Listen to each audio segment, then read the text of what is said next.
Hello friends, welcome my YouTube channel AC study classes. तो friends, AC study classes में आप सभी का बहुत बहुत स्वागत है।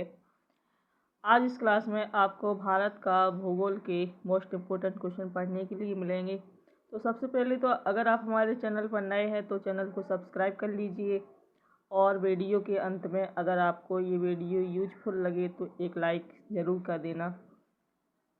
क्वेश्चन दिया है कि कैस्पियन सागर में कौन सी नदी गिरती है।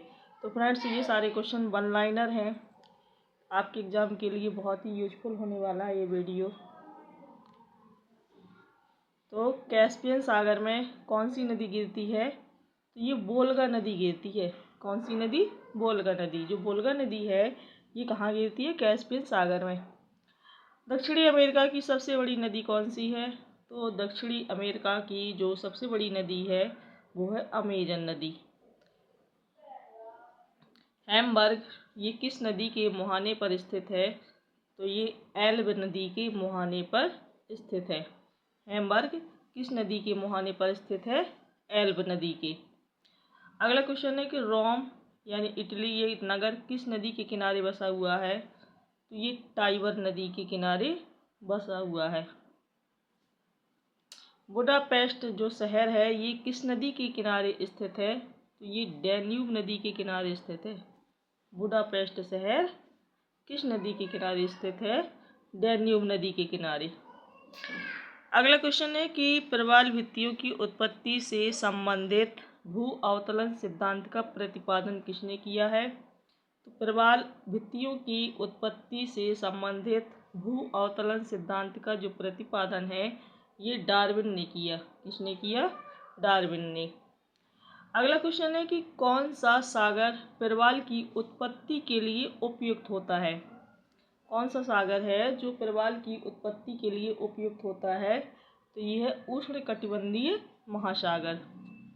ये प्रवाल की उत्पत्ति के लिए क्या होता है? उपयुक्त होता है।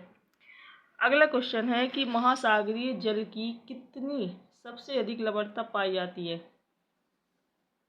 महासागरीय जल की सबसे अधिक लवणता कितनी पाई जाती है इसमें? तो 35 डिग्री अक्षांश के निकट पाई जाती है। अगला क्वेश्चन है कि कहाँ पर भूमध्य सागरीय जलवायु नहीं पाई जाती है? तो ये बोलीविया में नहीं पाई जाती। बोलीविया में भूमध्य सागरीय जलवायु नहीं पाई जाती है। अगला क्वेश्चन है फ्रेंड्स कि भूमध्य सागरीय प्रदेश को क्या कहा जाता है?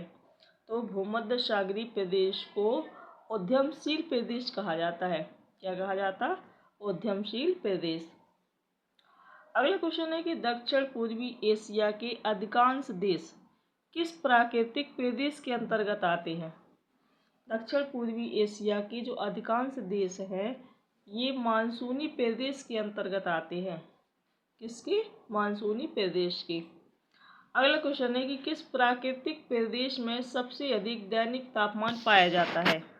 तो उष्ण मरुस्थलीय प्रदेश में सबसे अधिक दैनिक तापमान पाया जाता है। अगला क्वेश्चन दिया है कि किस प्राकृतिक प्रदेश में शीतकालीन वर्षा होती है? तो भूमध्य सागरीय प्रदेश में शीतकालीन वर्षा होती है। किस प्राकृतिक प्रदेश में शीतकालीन वर्षा होती है? भूमध्य सागरीय प्रदेश में। अगला क्वेश्चन है कि कौन सा प्राकृतिक प्रदेश सालों भर हिमाच्छादित रहता है? कौन सा प्राकृतिक प्रदेश है जो सालों भर क्या रहता है? हिमाच्छादित, हिम यानी हिम से ढका हुआ रहता है, बर्फ से। तो वो है टुंड्रा प्रदेश। विश्व में सबसे अधिक आलू कहाँ पैदा होते हैं? तो ये रूस में होते हैं। सबसे अधिक जो आलू की पैदावार होती है ये कहाँ होती है? रूस में। अगला क्वेश्चन है कि ऑस्ट्रेलिया में गेहूं के फार्म कहाँ केंद्रित हैं? तो ये न्यू साउथ वेल्स में। विश्व का सबसे बड़ा चाय उत्पादक देश कौन सा है? तो ये भारत है। विश्व का जो सबसे बड़ा चाय का उत्पादक देश है कौन सा है? भारत। जैतून किस विस्तृत क्षेत्र में उगाया जाता है? तो ये फ्रांस में उगाया जाता। जैतून कहाँ उगाया जाता है?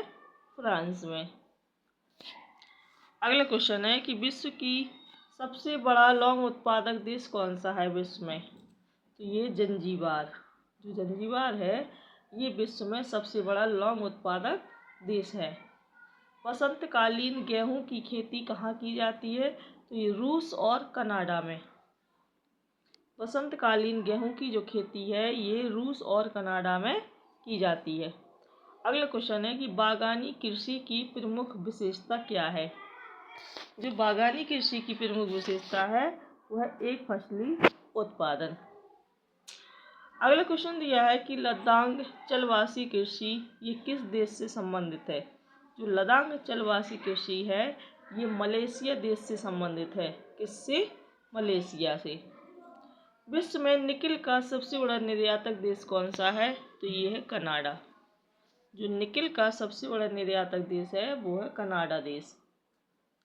मैसाबी रेंज ये किससे संबंधित है? तो ये लौह अयस्क से संबंधित है। जो मैसाबी रेंज है ये किससे संबंधित है? लौह अयस्क से। अगला क्वेश्चन है कि विश्व में चांदी का सबसे बड़ा उत्पादक कौन है? तो चांदी का जो सबसे बड़ा उत्पादक है वो है मैक्सिको। मुंबई से कहाँ जाने के लिए स्वेज नहर जल मार्ग से होकर नहीं गुजरना पड़ेगा? तो ये स्वेज से।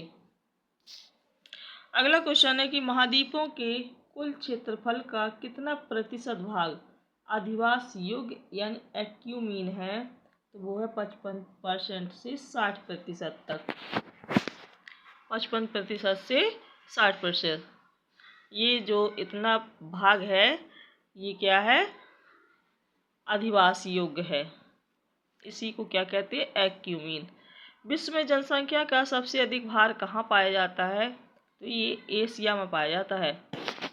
विश्व में जनसंख्या का जो सबसे अधिक भार है ये एशिया में पाया जाता है। कहाँ पर? एशिया में।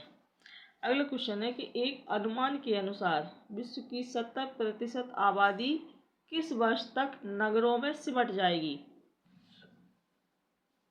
तो एक अनुमान के अनुसार विश्व की जो 70% आबादी है किस वर्ष तक? 2050 तक नगरों में क्या हो जाएगी? सिमट जाएगी। अगला क्वेश्चन है कि विश्व जनसंख्या दिवस कब मनाया जाता है?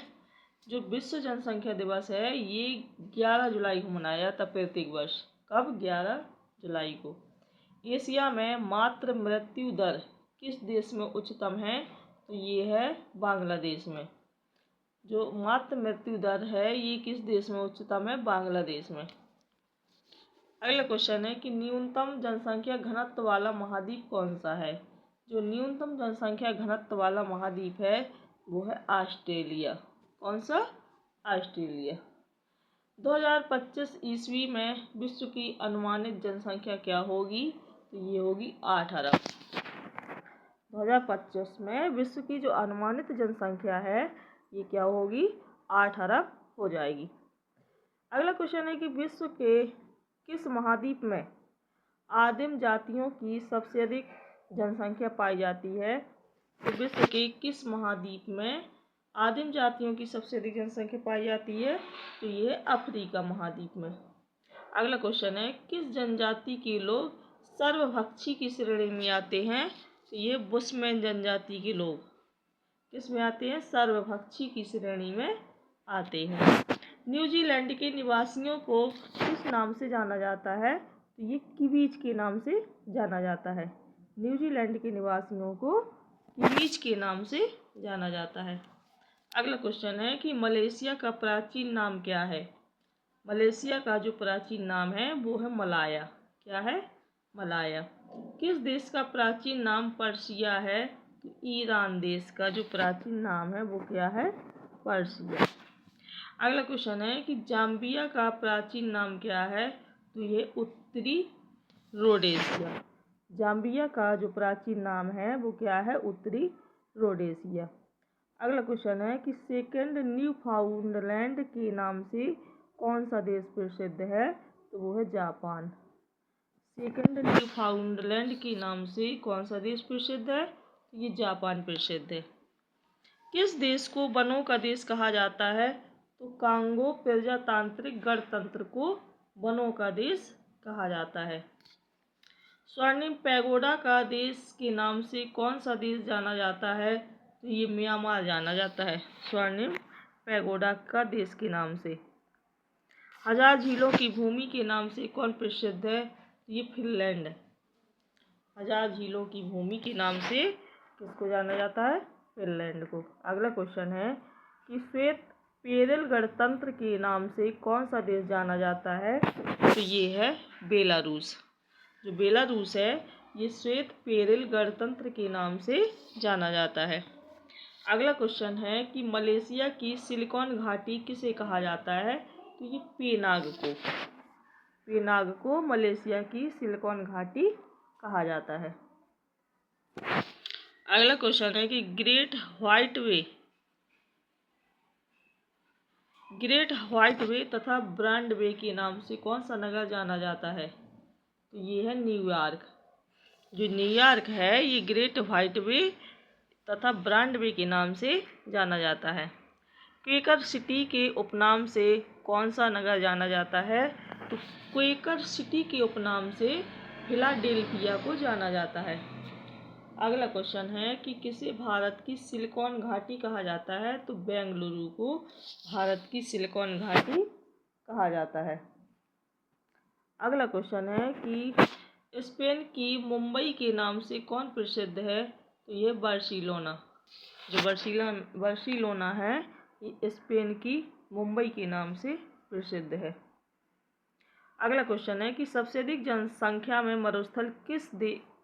मरुस्थल जो देश है ये किस महाद्वीप में है? सबसे अधिक संख्या में मरुस्थल देश किस महाद्वीप में है? तो ये है अफ्रीका महाद्वीप में। तो फ्रेंड्स, अगर ये वीडियो अच्छा लगा हो तो लाइक कीजिए, चैनल को सब्सक्राइब कर लीजिए।